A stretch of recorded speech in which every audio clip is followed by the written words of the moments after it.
Hello, hello, hello. It's Louisa Tanner Munson from Feel Good Astrology. How you doing? How's your weekend been? Where in the world are you listening from? I can see I've already got people here, and so welcome. Say hi if you can. I just realized that my stream to Facebook has been cancelled on all the channels, so I don't know what's happened there, but hopefully it'll all be okay. People will find me, but if not, no problems. But essentially, this is a show for everybody, and a show where we can have a bit of fun and have a little bit of banter in the chat room. But like, seeing that it's not gone to Facebook is a little concerning, I have to say. So if you are listening in, please do drop me a line.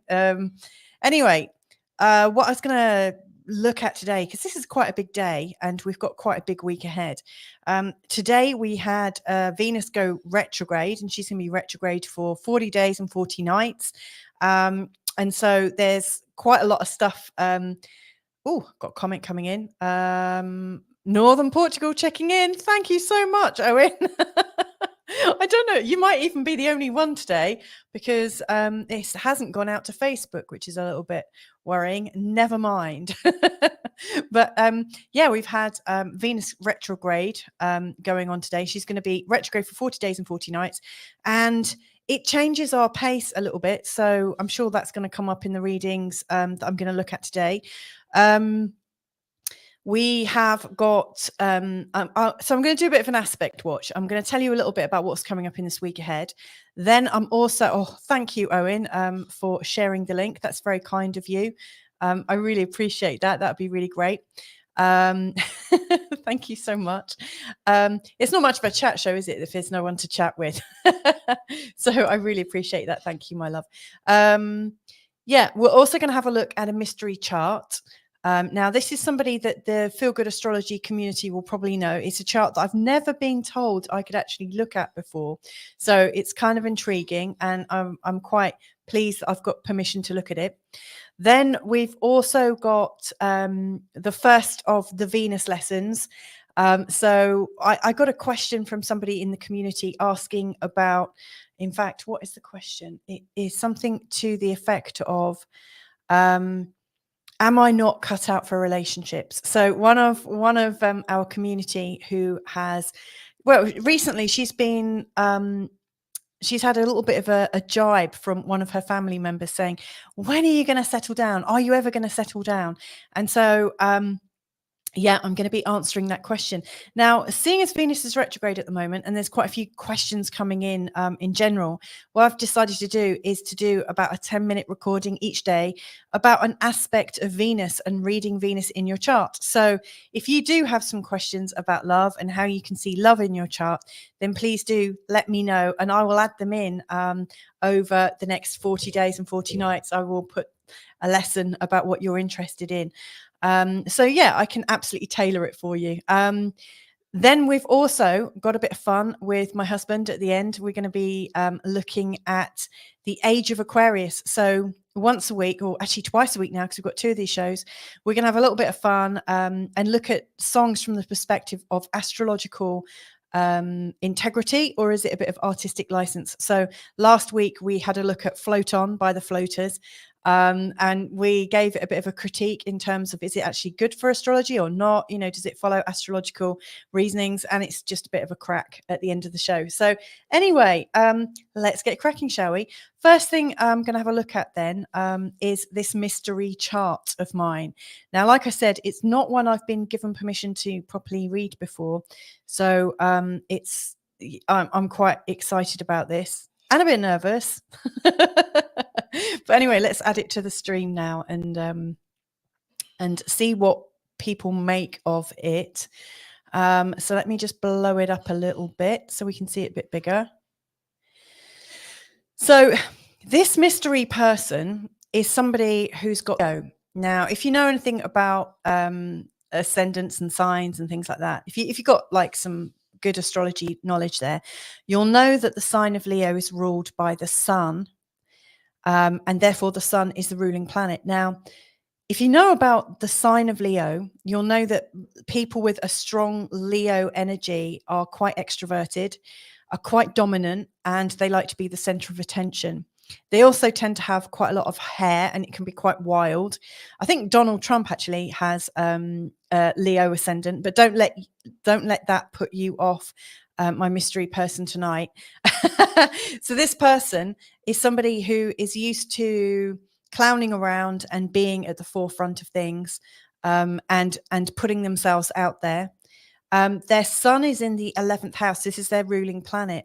And so the sun in the 11th house is all about friendships. It's about networks.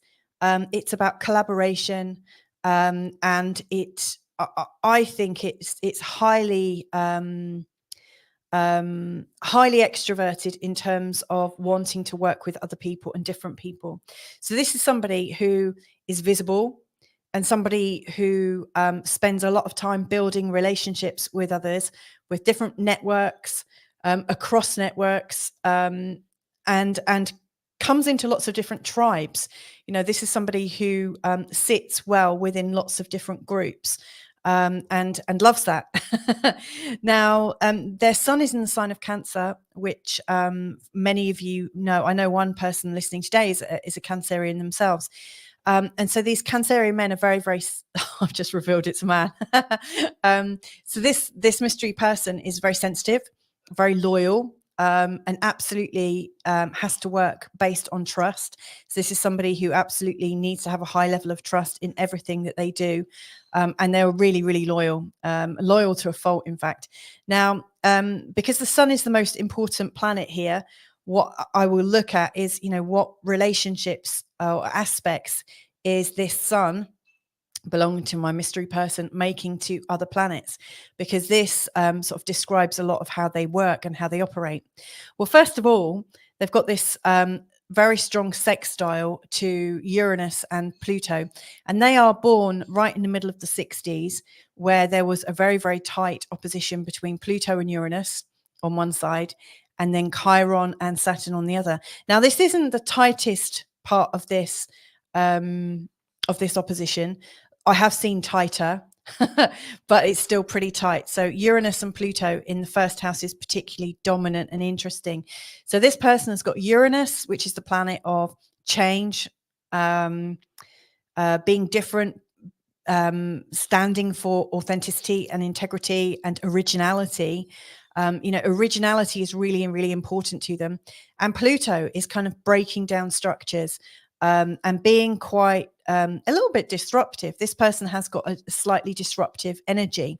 So isn't it interesting? They're quite dominant. They're quite, they're very much a performer. They really like working in networks, and they've got a slightly disruptive energy, and need to bring in change quite frequently. And change seems to just erupt around them. Now, at the other end of the spectrum, they've also got Saturn and Chiron together. Now, this is really typical of people born in the mid 60s, in as much as it feels like they've had a lot of pain from elders, and the elders weren't, much cop at that time. So it feels like they're at some level working against the establishment.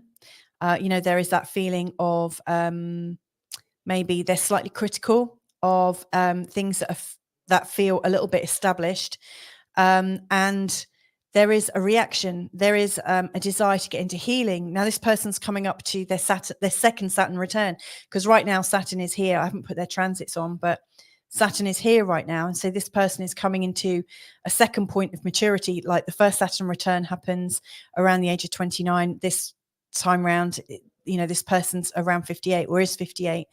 So this is going to be quite an interesting year in this year ahead. As we go through a Saturn return, one of the most important things is we look at how we take responsibility for things, and where things feel too settled and too onerous, it's a time when we tend to let go of responsibilities and say, okay, enough.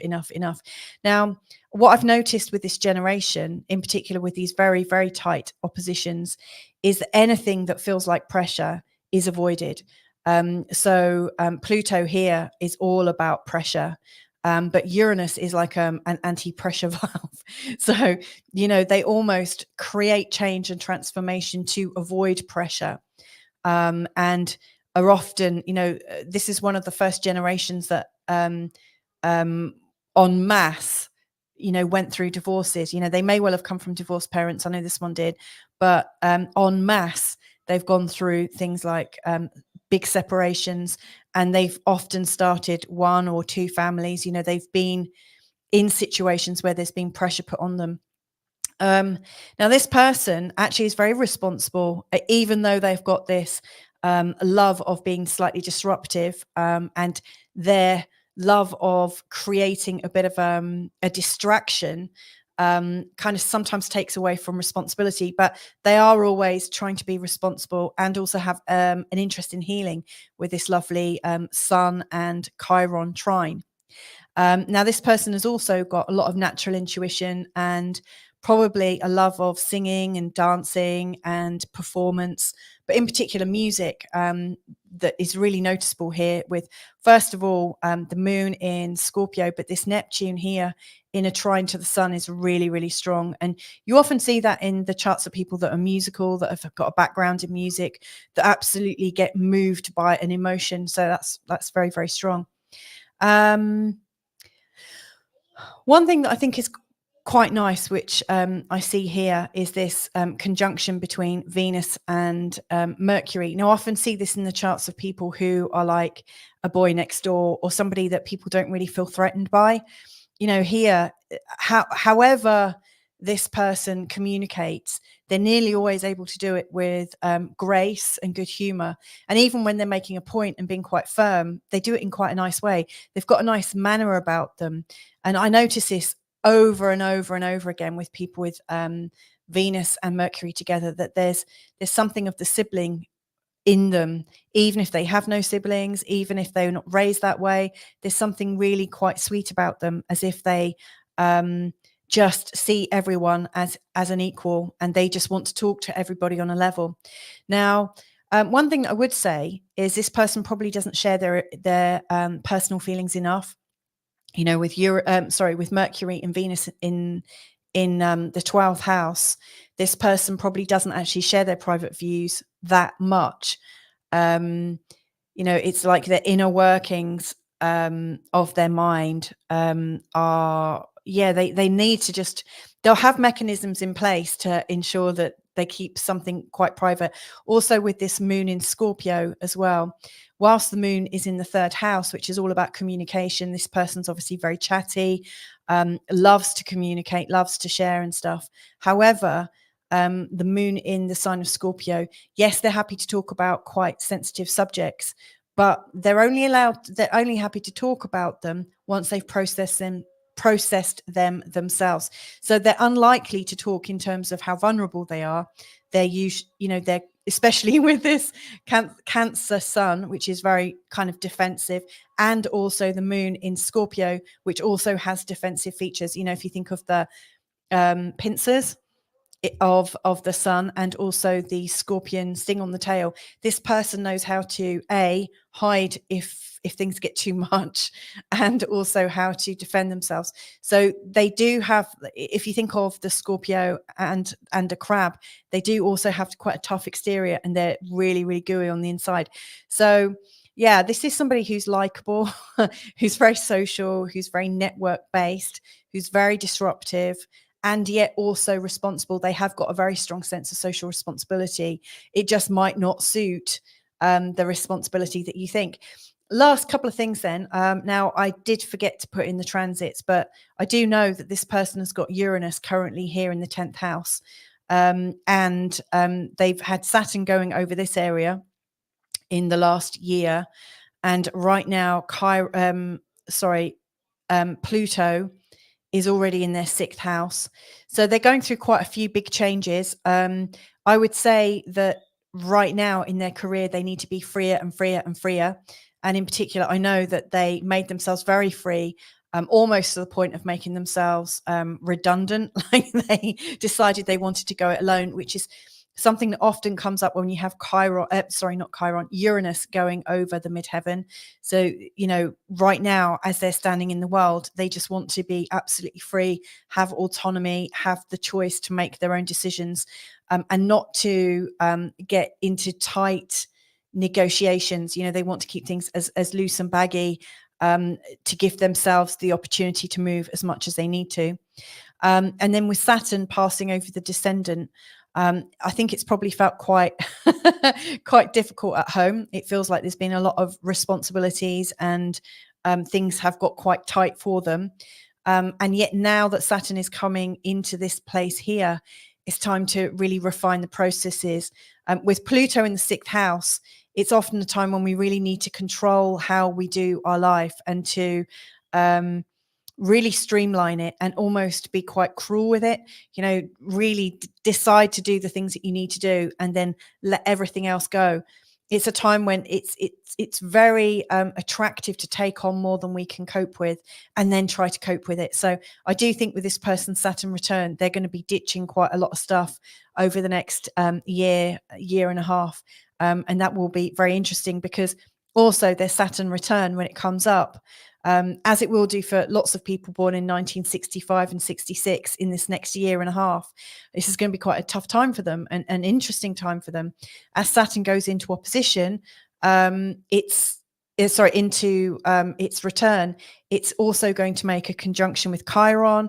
It's also going to make an opposition to Uranus, and it's also going to oppose Pluto. So these are really big changes.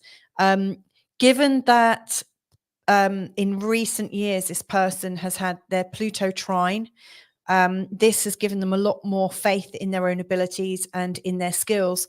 So I do think, rather than destroy their life as they may have done in previous years and decades, I do think they've got quite a good residual level of confidence to build something new on. But what I really do see is that they're going to make themselves freer and freer and freer, because that's what is really felt in their heart at the moment. It's really important that they have autonomy, and also that they get rid of stuff that feels heavy. This person just wants to have fun. This person just wants to bring joy and share with other people. So hopefully they'll continue to do so. So anyway, I hope that was helpful. Yes, Mr. M perhaps. Yes, you're right, Owen. That is actually the chart of my husband. And I've never actually read it out loud or actually done a reading for him. So that's kind of interesting. And it's a weird one to describe as well, knowing him as well as I do, obviously. Zoe Kelly, I don't know if you saw my email today. I remembered right at the last minute that I was going to be looking at that question for you, and I totally forgot to prepare it. But I've put it in my diary now, and I will work on it. So I'm very, very sorry. Please excuse me on that one. So anyway, that was a look. Now, with these charts, like if you know somebody or if you are somebody that's born, between 64, 66, 67, this Saturn return that's coming up is going to be quite a big one for you. It comes around the time of the age of 58. And you tend to feel it in the post a good 6 months beforehand. And the feeling of it lasts for quite some time. In fact, if I just bring up this chart again, essentially, like what happens at these times of the return, all of the planets are coming around the outside. They keep moving. This is a static look at Carl's birth chart. But basically, these planets are really slow moving, as are these.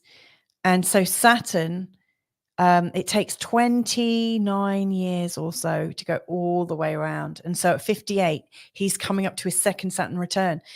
This is huge for everyone born 65, 66, or 64 and 67, but especially for 65 and 66 people, because they are really, really coming into their Saturn returns right now. If you're in 64, you're at the tail end of yours. It's kind of fading out probably now, but your Saturn is going to create these very, very strong aspects.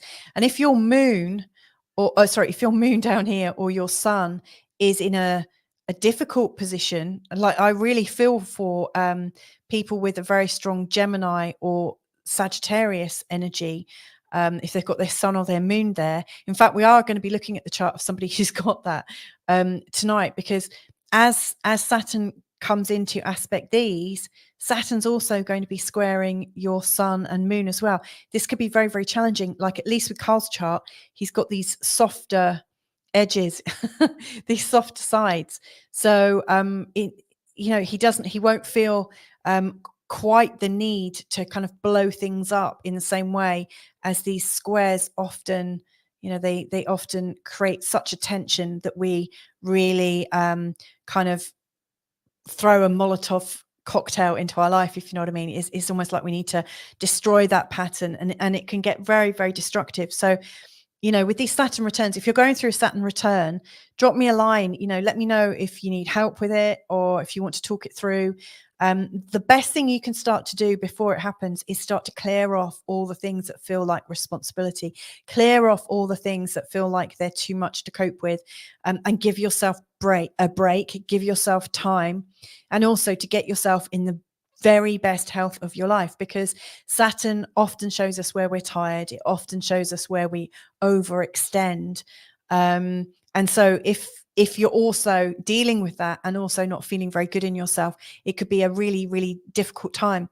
I have noticed with a lot of clients coming to their second Saturn return that where they've already learnt that skill back at their 29-year return, when they turn 29-ish, and the subsequent living that they've done, they've usually gone through they will have gone through all of their midlife crisis aspects, like the Uranus opposition, and a Chiron square Pluto usually takes place. A Chiron square Saturn has usually also happened. So you go through these times where you feel like life tightens around you. So I think for a lot of people who are coming up to the second Saturn return, they've already got the skills to let stuff go. And so the question really is, are you ready to get sort of prepared? You'll probably already know where things are feeling tight, because you'll be hearing it in your head. You'll be hearing that little whisper in the back of your in the back of your head saying, I'm not sure I've got the energy for that, or I don't know if I can be bothered with that anymore. And it's all of those little words. It's definitely one of these times where we can start to feel a little bit older. Again, Saturn is one of those planets that reminds us of that. So I'm gonna we've got another comment coming in. Hello, dear. My EP is 22 degrees. EP. What's EP, Maya? Maha, sorry. EP. I can't work that out. Can you let me know? And hello, where are you coming from today? I'd love to know.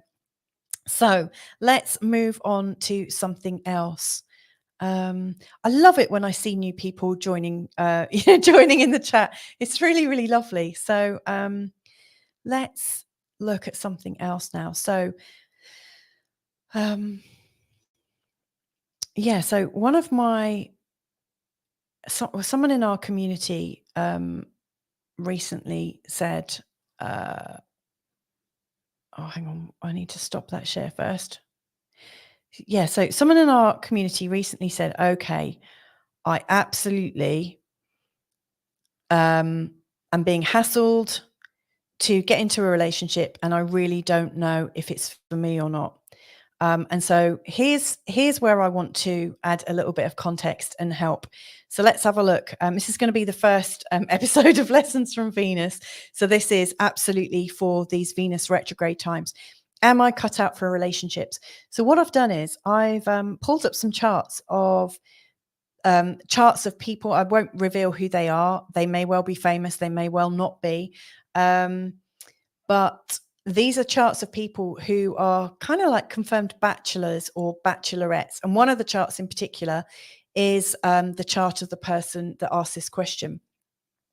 So what I wanted to do was explore some of the things that come up in charts where people decide that actually they really don't want to commit, or that they're very, very happy living on their own. They don't have any problems at all, with being on their own. In fact, they don't really feel alone on their own. They feel very much enough. And so I just wanted to share some of those aspects, and start the conversation, I guess. The first thing I would really say is, with all these charts that I share, there will be there'll be hundreds of people or thousands of people born at the same time. They might have a slightly different ascendant. They might have a slightly different moon, but there'll be people born with really similar charts all around the world who do choose to be in relationships. And so just if you see these patterns and, I'm suggesting that they might show up in the charts of people who choose that they don't want to commit, doesn't mean to say that they won't commit, they won't ever commit, or that if you see that aspect in yourself, that somehow you're wrong to be committed. It's not definitive. I really want to stress that. It's just, and the next thing I guess I would say is that it's really silly just to focus on one thing. Like when I was about 12 or 13 and bought an astrology book, it was all about moon signs, and there was this piece about the moon in Pisces, and it said how awful they were, how oversensitive they were, how they were probably alcoholics, they would have boundary issues, they would have and it was really kind of demonizing people with moon in Pisces, and I was so sensitive to it, and for a really long time I really felt like that was my reality. And of course, boundary issues, there's me picking up a book and believing everything that it said. So, I would really encourage you to use as much caution and decide if something resonates with you. Funnily enough, the moon in Pisces, there were some themes that definitely came up, but whoever wrote that book definitely had it in for people with moon in Pisces in a major way. And similarly, there are lots of astrologers out there that say, or in the past have said, that if you've got the sun in Aquarius or Aquarius in your 7th house, that you won't be very suitable for relationships and this, that, and the other. And that's absolute bunkum.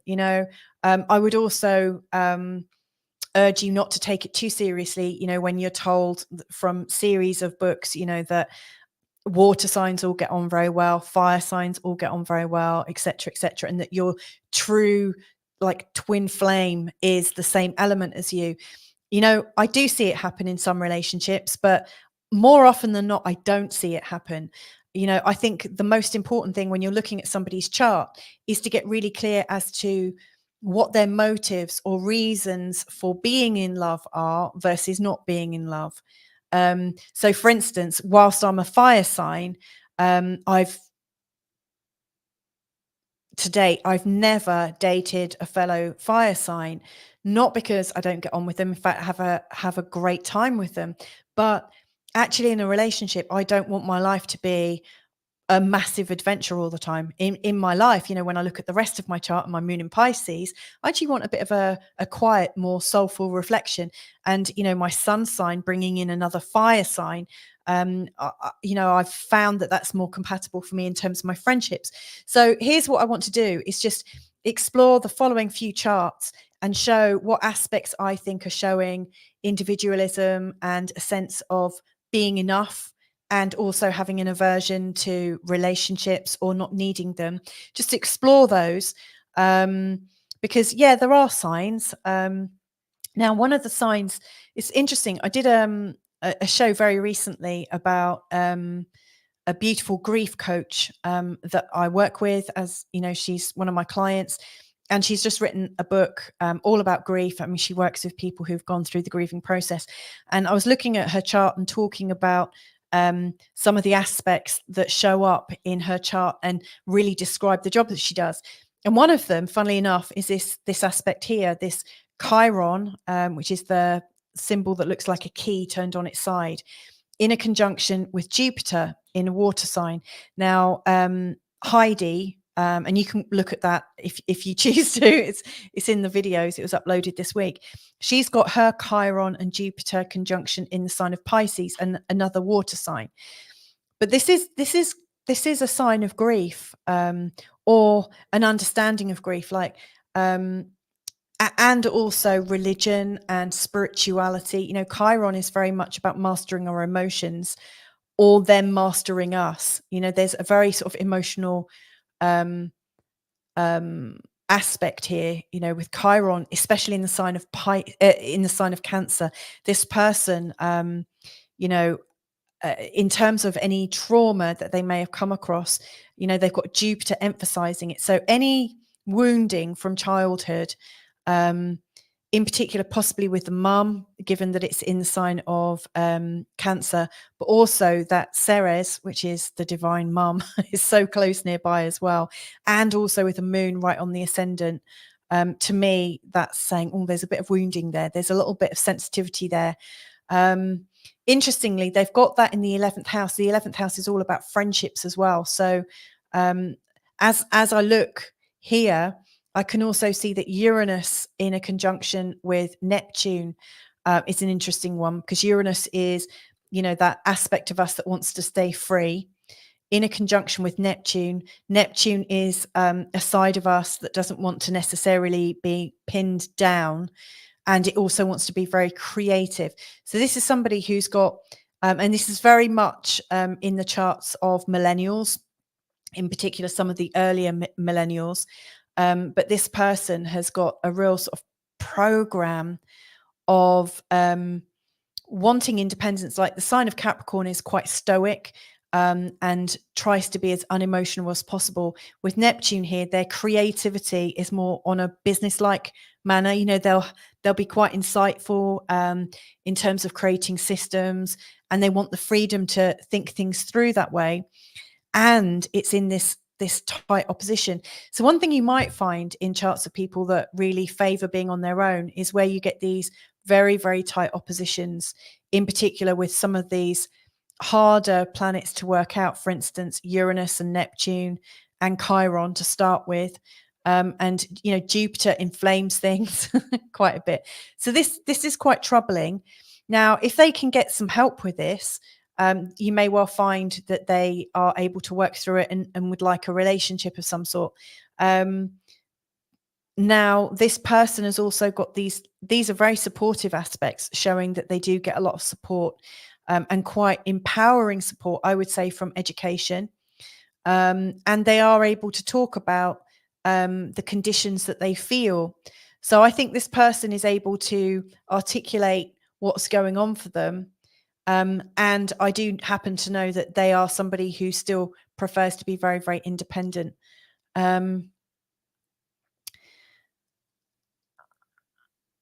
I'm just going to move on to another chart now, because I just want to, have a sort of explore of quite a few different themes. Now, this one, Uranus, this planet of independence, and a need to be original, a need to be able to do things their own way. I always think of the song You Can Go Your Own Way by Fleetwood Mac. This is somebody who absolutely feels really much more comfortable in their own skin when they don't have people sort of like clamoring over them and putting their expectations on them. This person has got Uranus right in the first degree of Sagittarius, so it's just changed signs. It was in the sign of Scorpio, where people were really learning about shocks through their relationships, and now this person is like, I'm part of a new generation, and yes, I need that sense of freedom. I really need that sense of space. It's interesting, the people with Uranus in the sign of Sagittarius, that's really a generation of people that have almost been freed from seeing relationships in more of a traditional way. But this person with Uranus right on their ascendant really has pretty much lived all their life free of any relationships, and they've got a very sort of cleverly crafted career that allows them to move around a lot. Personal freedom is super important, but this person still does want a relationship, and I absolutely wouldn't sign it off. They've got Venus right on the descendant, which is an indication of really finding a partner and always being able to find people to have fun with and to share life with. They've also got Chiron. This person's really looking for a healing relationship and one where they feel absolutely looked after and loved, almost like a friendship love, given that the sign of Venus is in the sign of Gemini. This is somebody that needs to feel like a brother or sister, and it will be romantic and sexual and stuff, but it has to be based on friendship. So this is somebody who's got a high level of independence and a high need for a companion. And then, these really supportive energies to the moon, I love. But so this is another sort of example of one of these outer planets over an angle. I think they can be quite problematic, and Chiron on the descendant can sometimes stop people from wanting to connect, or make them a lot more choosy. I mean, that's another thing, like in the charts of people that are more unreasonable, and more demanding or more individualized, you're less likely to find somebody that settles, and in charts of people that are kind of people pleasing, and a lot more conciliatory, I think you're more likely to find a higher instance of people settling because it's what they do. So here's another chart. And this is a chart where there's a high level of need for emotional expression. And if you can just see down here, you've got the moon and Uranus in a tight conjunction. Now, this is an interesting one because I have seen the moon and Uranus in people's charts that do come into relationships. And yet there's always, not always, I don't want to be fatalistic, but that people often find themselves in relationships that really transform them. And of course, those kind of relationships might only come around, like in the 20s and then maybe in the 60s, or, they might come suddenly in the 30s. And so, with the moon in a conjunction with Uranus, there is this feeling of emotional change, like there's a craving for emotional change. It doesn't like to get too settled. And when things do get settled, there is this almost like an instinct for things to just get thrown in the air a little bit, for things to get a bit exciting, a bit spontaneous. So I would say people with this kind of aspect, the moon in a conjunction with Uranus, and it's right on one of the angles as well. I think the best way for them to find stability in their relationships is to live in a way that has a lot of spontaneity, because then the spontaneous reactive nature seen in the chart is experienced through life and not through the relationship. The relationship can be the stable thing. So that's quite interesting. I also noticed this person's also got Venus and Mars together, and I've noticed Venus and Mars conjunctions. I've noticed two things. They're either really, really tightly into relationships. It's like the boy and girl principle, so they're really tight with their partner and they get a partner that is almost like the boy version of them, or vice versa. Or the other thing that I've noticed with this very strong conjunction between Venus and Mars is that the person embodies both the male and the female. So they don't tend to be very gendered. They tend to be a really great steamy mix of the two, because obviously you've got Venus, which is all about beauty and love, and then you've got Mars, which is all about eroticism and horniness and vitality, and it's very thrusting. So I've noticed in many of these charts, in particular where Venus and Mars are together in a fire sign, you get a lot of the desire to use your body, but when I've seen Venus and Mars in a conjunction, say in the sign of Aquarius, that's less thrusting, I've seen it more expressed as people coming together and embodying both genders within them, like not feeling that they need a man to complete them or a woman to complete them, because they're already doing that within themselves. Just feel like sharing another chart. Let's see what comes up. Oh, hang on. Thought I had another one there. Yeah, there was another chart that I wanted to share, but maybe I skipped past it a bit too fast. Maybe no, or maybe I just forgot to put it up there. Oh well, it's not to be, not tonight. But I will continue with this theme another time. So anyway, so I have got, oh, I'm late, says Penny. You're not, Penny. Whenever you arrive is perfect. But Maha is saying, I'm from Beirut, Lebanon, and the EP, it's in my birth chart, means the East Point. Okay. All right. Thank you. You said the 22nd degree. Is that in a particular, I don't really use that term. I have read it before, but not really used it. Like, I can't remember when. It was years and years ago. I haven't looked at it for about 5 years or so. So how are you, Maya, anyway? And what's going on in your chart at the moment? Right. So we are coming up to the time when me and Mr. M are going to have a little bit of fun now. Ruin the show. He's saying it's time for him to ruin the show. And this is going to be fun because we are going to have a little bit of musical. We're going to look at the authenticity of some lyrics from the fifth dimension, the age of Aquarius. Not the fifth dimension. I said dimension. Right. Let me put your sound up. All right. I need to get you on the screen as well, don't I? No, not yet. I'm not ready. He's been a bit of a diva.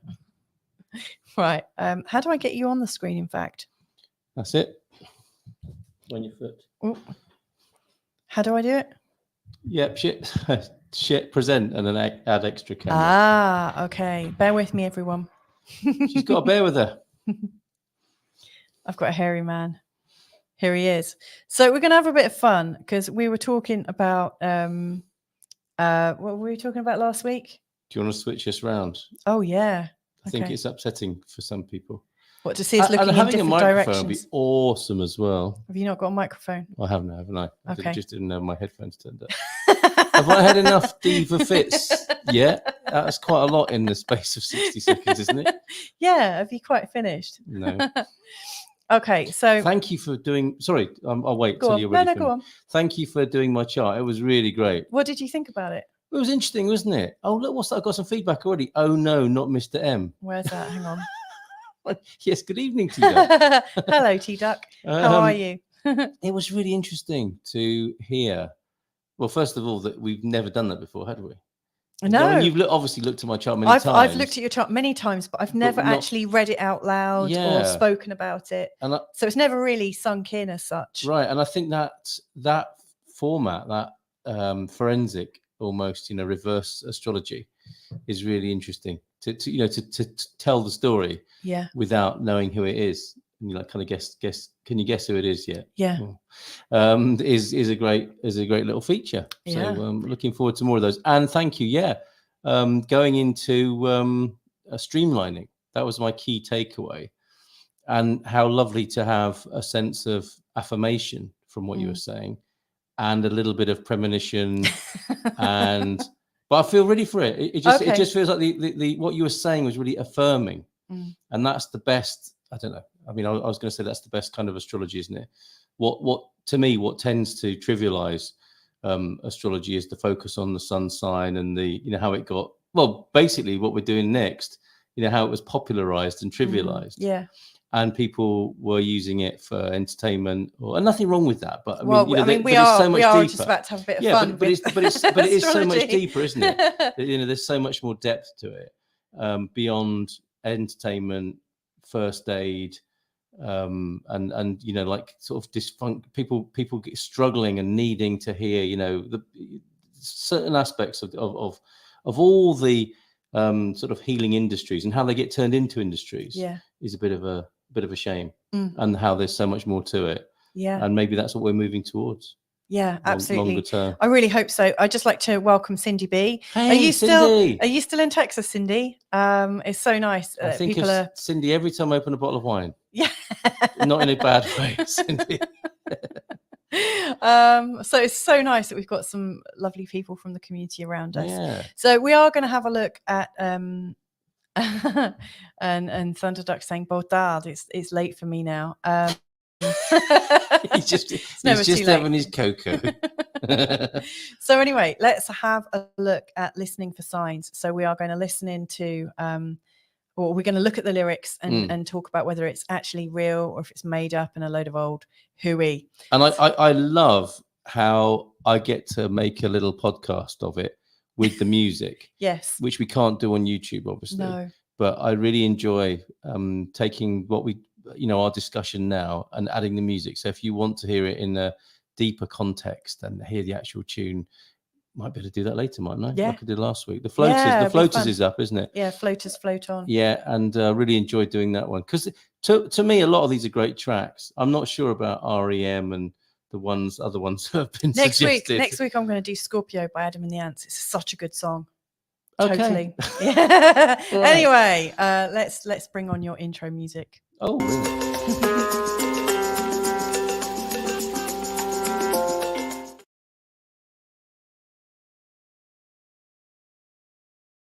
Is Didn't it work running very too well. much stuff? Yeah, maybe. Yeah, the processor. Anyway, let's bring up the lyrics now. We've got a few more comments coming in.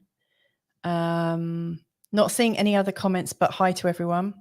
Oh, why is that? I don't know. Cindy B saying something to be remembered for. She's remembered for her wine bottles. It's great. We miss you, Cindy. It's fairly regular. And Penny saying last week was great fun. That's great. Oh, good. Okay. So let's bring up these lyrics now and take off this comment so we see it all. So yeah, we're looking at The Age of Aquarius by Fifth Dimension. You'll have to kind of sing it in your heads. Okay, just imagine it. Oh, is that to stop me singing? No, you can sing it if you like. No, I might have to go into a little bit of the singing because I mean, who could resist when they see this? Yeah. And you'll remember, won't you? It's got. I mean, this is reminiscent, isn't it? Yeah. When the moon is in the 7th house and Jupiter aligns with Mars. That's how it begins, isn't it? Yeah. Then peace will guide the planet, planets and love will steer the stars. So we're straight in, aren't we? Yeah. With an astrological position. Yep. And let's see, astrological integrity or artistic license. So those first 4 lines. Wow. As much as we'd like them to be true. Yeah. I mean, obviously, you know, saying when the moon is in the 7th house, it makes it sound like really special, right? Mm-hmm. Guess how many times that happens each month? Oh, it happens, several times a month? Happens every day.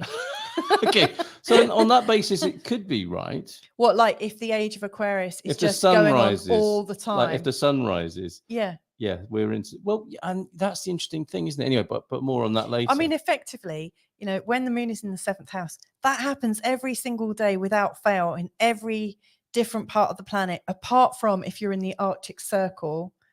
But that might be where the Age of Aquarius doesn't take place. Do not move there. Is the advice then from the 5th dimension? But you do have Jupiter aligning with Mars to add to that, which could make the difference. Well, first of all, it says, and Jupiter aligns with Mars. Well, how often do you think that happens? I don't know, but I'm just thinking what I might look like in one of those suits. Can everybody see that? I've seen these. I think the couple. There is a couple in this band. They're a married couple, and they spent their career together, being the backbone, I think, of the 5th dimension. Yeah. And I watched a wonderful documentary. Which They're suit the time are of their lives. Oh, the male one. But there's I think 3 of them. Oh, there's 3 men, aren't there? That plunging neckline wouldn't suit me. No. I mean, that male plunging neckline, I did think was a bit more like it's not girl's me, is it? outfit. Yeah. I think the guy on the right, the furthest to the right, the guy with the scarf. Well, he's got a scarf made out of the same material. It's a good look, isn't it? It's strong look. I think I fancy you in the other man's suit. It's a Leo. It's a Leo rising. It's more of a Leo rising one. Right. You know, with the with a bit of chest hair showing. Yeah, okay. Absolutely. That's the one I'm wanting. All right. Sorry to disturb you. So anyway, Jupiter aligning with Mars. Well, Mars takes about 2.5 years to go around all of, to orbit throughout all the different zodiac signs. Right. And whilst Mars is doing that, it will align with Jupiter.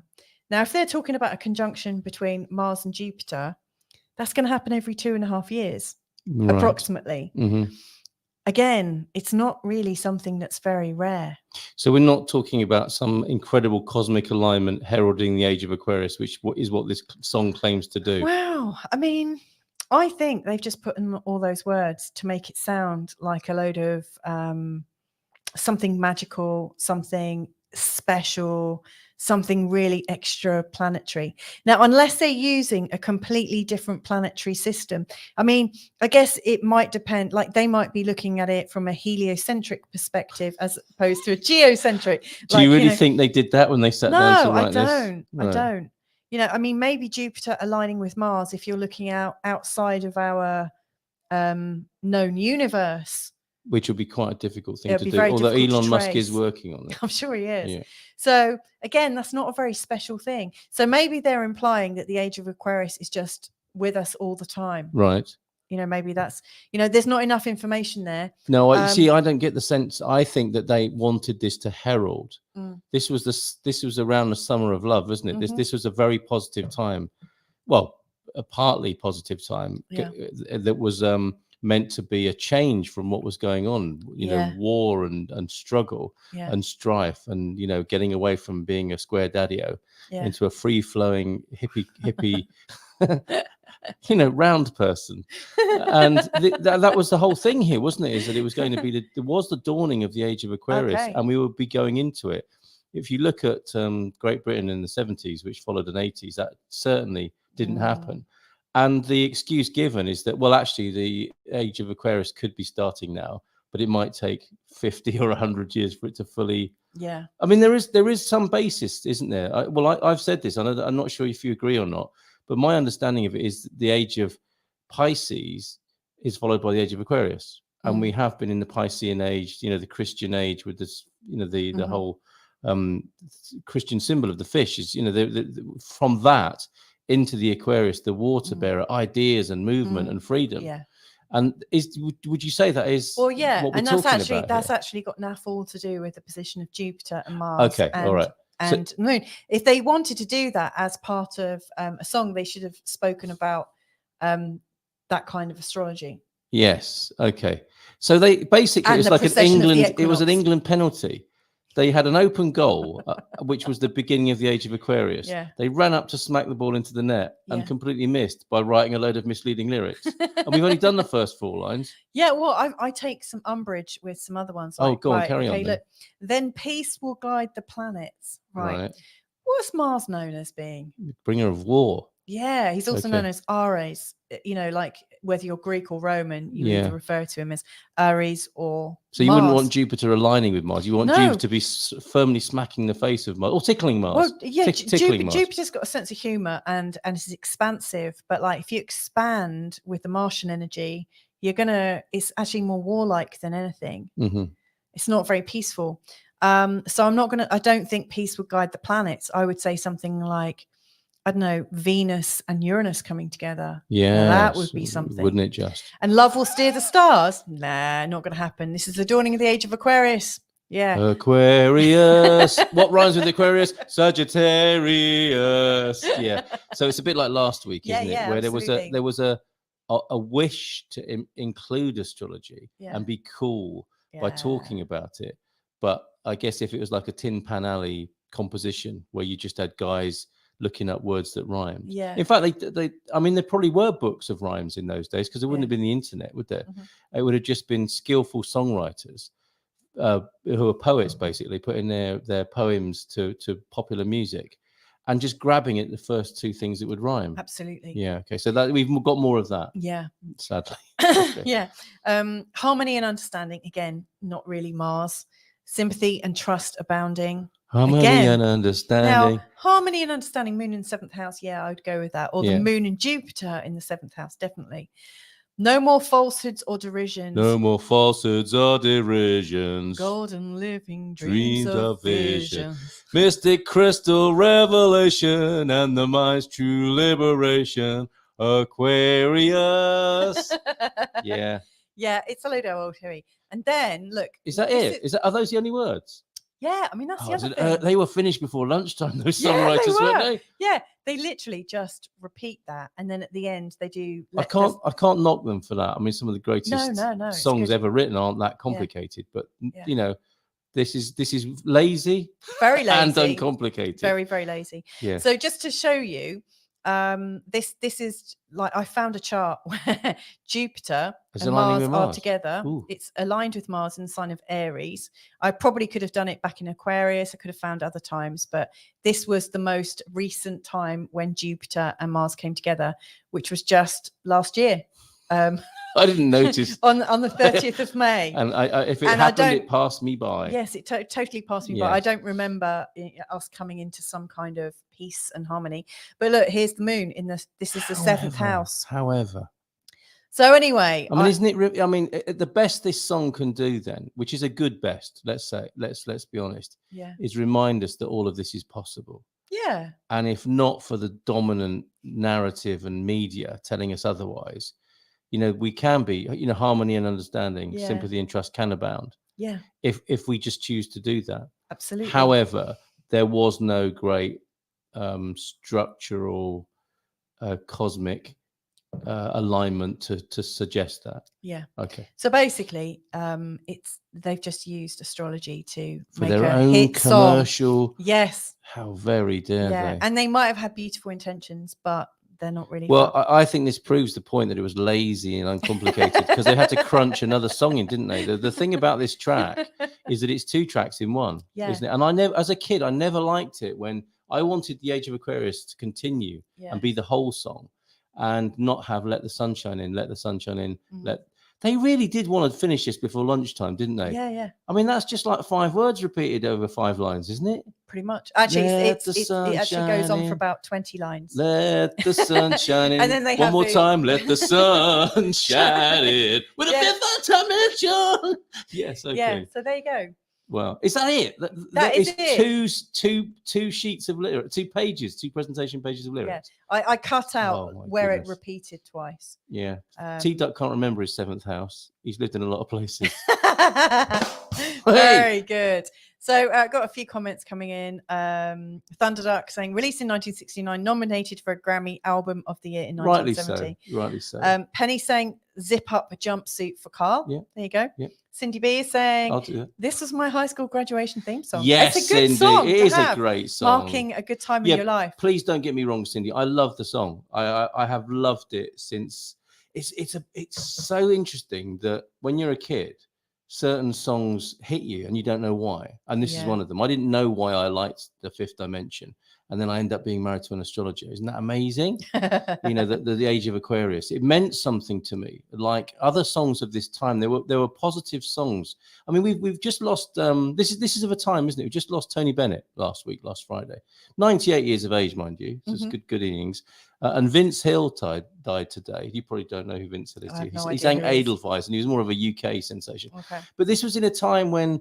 I'm turning it into a music show again. You are. Sorry. It's okay. Go on. These were comforting times with some when we were moving. I think this was when we were moving from having to like the music of our parents. This is as humanity, into having something on offer that was just for teenagers and young people. And in there were ideas and possibilities. So great that this idea and possibility was there. And I do love the song. And I'm so glad that its meaning, although misleading and inaccurate, has still been for me, the portent, is that the right word, of something really special for me from hearing it the first time as a child. So I love it. And it would have been 1969, as T-Duck said there. And so I was only 5 years old, but it has been with me throughout my life as a track. Really love it. And when you play it, when people hear it, it affects them. I think, doesn't it? I think something people love. I mean, it's a really great song. Yeah. Irrespective of its inaccuracies. Yes. Technical inaccuracies. So artistic license, no astrological integrity, basically. Really, no astrological integrity. Right. Unless it's a completely different side of astrology that I've not come across yet. Yes. Good comment.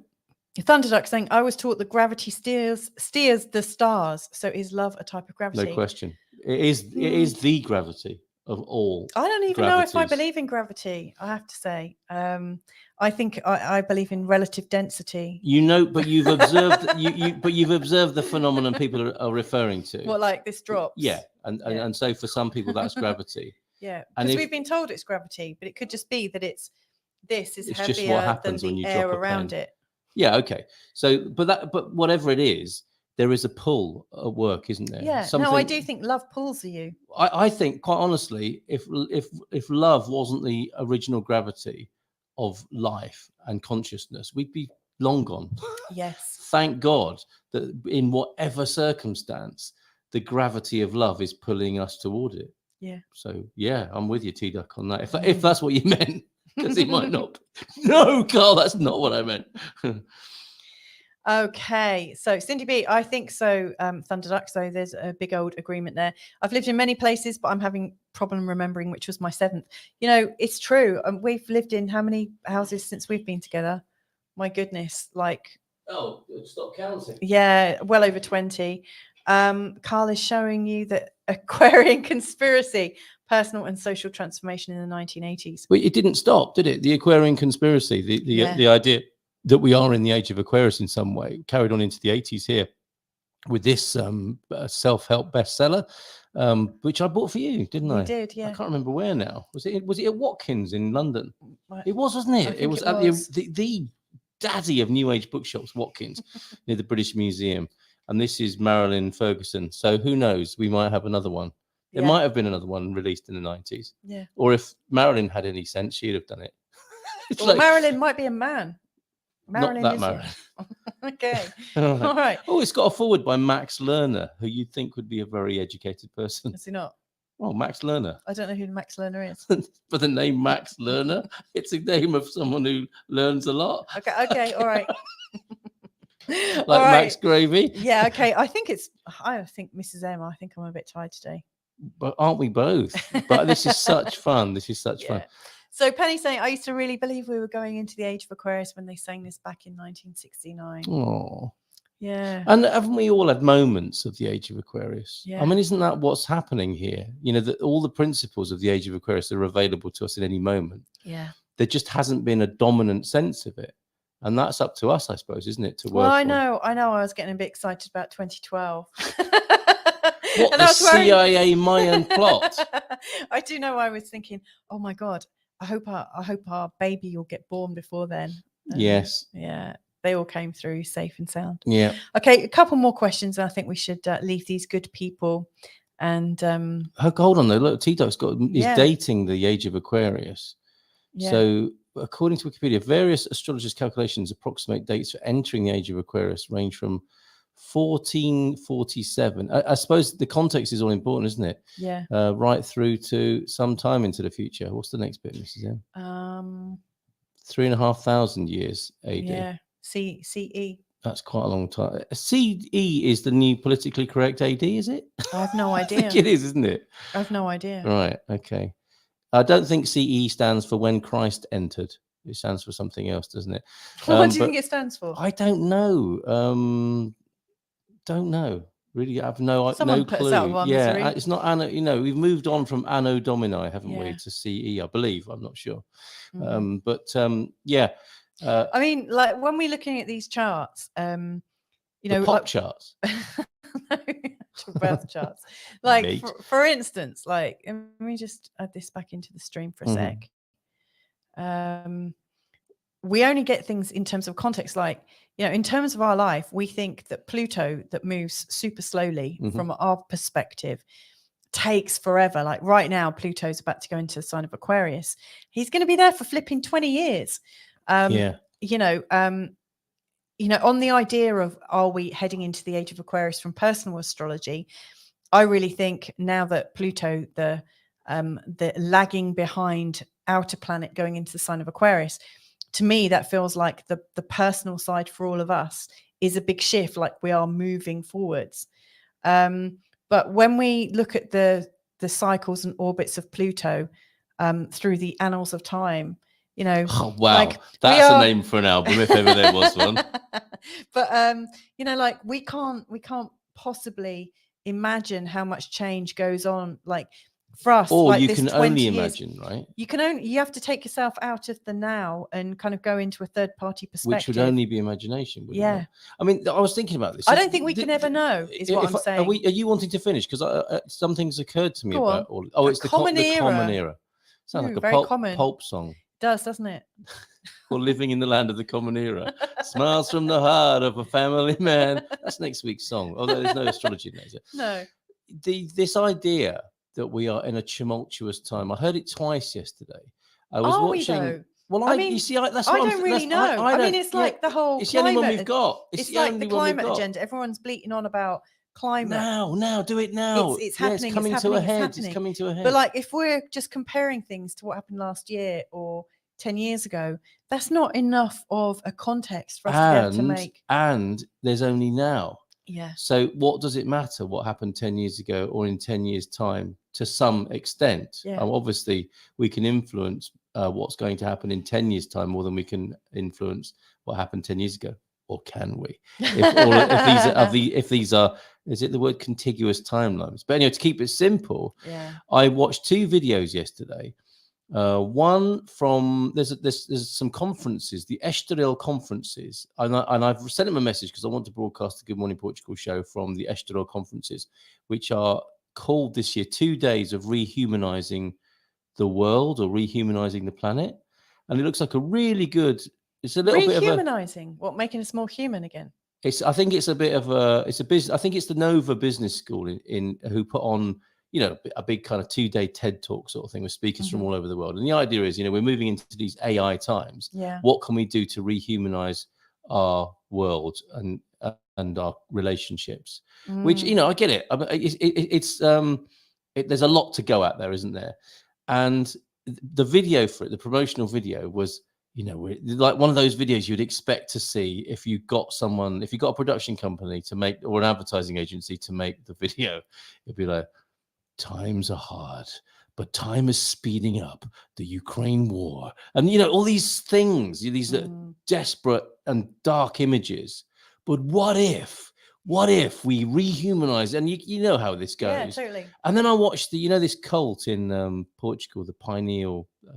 There's a controversial sect cult that is the focus of some Portuguese news at the moment. And I watched their video. I was trying to find out more about what goes on there. The Pineal, the Kingdom of the Pineal, I think it's called, in central Portugal. And it was the same thing. Time is speeding up, but these are tumultuous times. And I've said that myself. I have fallen into that trap, and I suddenly thought to myself, or they may not be. Some people will be experiencing these times like children do as utterly boring. Yeah, absolutely. And some people will be experiencing them as just their life clicking past them like that. An old person who feels like they haven't got much time to go. And then if you watch the news, the bombs, gas, oil, blah, blah, blah, blah. It's all speeding up. It's all going horribly wrong. And that is a certain sort of conditioned view of the world. And it just occurred to me yesterday, this is, whether it is or not, it is the only time we've got. Yeah. And the only time we can act. And I suppose bringing it back to the fifth dimension and the age of Aquarius, if you want the age of Aquarius to come and are upset about it not getting here yet, I guess the only thing we can do is to live as though it were the age of Aquarius now. Yeah. From our own sense of responsibility, and from our own sense of freedom, and independence, and which is interestingly what the cult in central Portugal is trying to do. But man, they got a funny way of going about it. Yeah.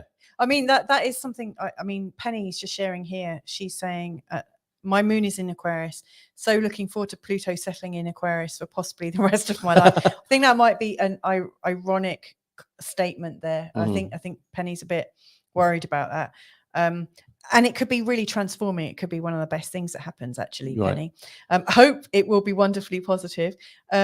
Make it so, Captain. Yeah. But, you know, oh, is there screaming going on? There might be something kicking off. Yeah, I'll say goodbye to you and thank you for allowing me to, take over your show. No, that's fine. Anytime. See you in a couple of days' time. Okay. Do you want me to slam the headphones down on the desk, or do you want to? No. Cut me off. I'll play my theme tune, right? Shall I? No. Oh, come on. I'll play it on the. Joe. Go on. So anyway, that was Mr. M. Yeah, Penny, I think you're going to be okay. Like Pluto going into the age of Aquarius, or going into the sign of Aquarius, it's a new context, and all things AI are really due to sort of like come to the fore. And so this whole idea of rehumanizing, it's all very ideological. So I do think we are coming into these times of ideology that are going to be kind of taking over. And I did quite a long sort of expose about Pluto and Aquarius, so if this is a subject that interests you, have a listen. I talk quite a lot about AI, and already so much of it is starting to be realized. It's kind of scary, actually, but I think we are coming into the times of massive ideologies and living by ideologies and seeing them as true, and seeing anyone that is counter that as somehow being the enemy. This is a really interesting time. So I think for all the peace and love and light that a lot of us are wishing for, it also brings out lots of counter feelings, you know, like people want to experience their love and their light in their ways that work for them. It's crazy times. So anyway, I think I should draw this to a close. Cindy is saying, damn, I miss you guys. We miss you too, Cindy. We really do. And we do think of you every time we open a bottle of wine. Bless you for leaving that amazing bottle opener that is electronic. It's fantastic. It works perfectly. And we've got a lovely heart from Thunderduck. So I'm going to roll the outro, and thanks so much for joining us once again. We will be back on Tuesday at 7:30, and we will have another song to explore at the end. If you've got a question that you want me to explore in terms of Venus and love and things like that, then please do write and let me know, and I will explore it in further episodes. But anyway, lots and lots of love to you today. Venus has gone retrograde. It is a time for us to be a little bit more internal. We've got quite an internalized summer ahead of us. But anyway, it's all good. So take care and speak to you real soon. Bye for now.